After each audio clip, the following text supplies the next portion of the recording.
Since the start of the pandemic, violent crime against Asians has surged. Some of it caught on surveillance camera and some of it reported across the country. So how does Georgia compare to all the other states?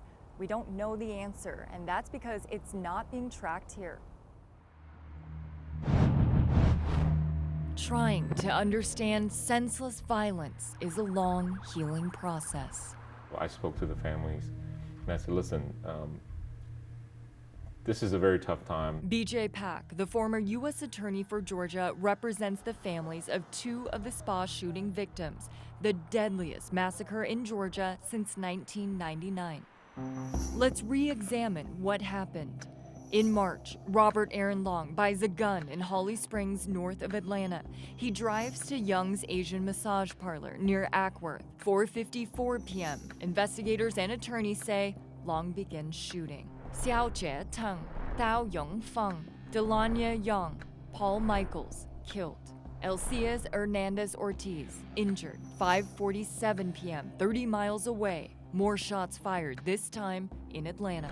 Yong A. Yu, Soon Chung Park, Soon Cha Kim, Hyung Chung Grant. All four shot and killed at the Gold Spa and at the aromatherapy spa. It's pretty obvious that when you have 6 out of 8 victims are Asian female, that something definitely is not normal.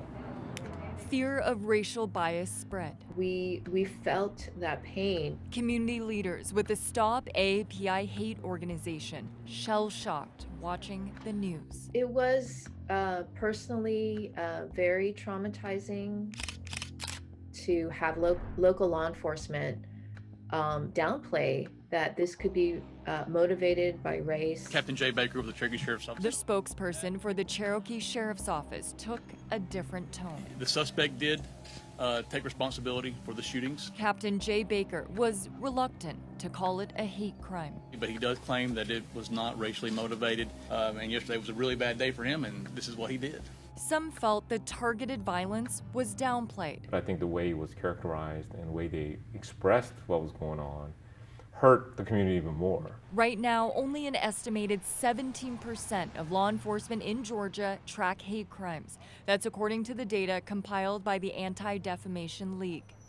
And according to records from the Georgia Bureau of Investigation, in 2019, 2020, and 2021, officers around the state did not report a single hate crime against Asians and Asian Americans. Asian Americans have always been the silent minority. For so many families, they say the missing statistics mean the story of the bias incidents go largely unacknowledged and worse, ignored.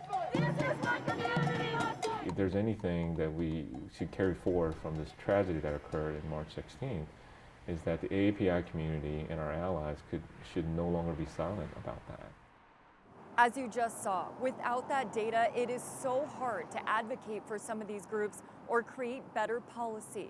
Robert Aaron Long is expected to go to trial in April, and he will be charged with hate crimes. Reporting in Atlanta, Crystal Bowie, CBS 46 News.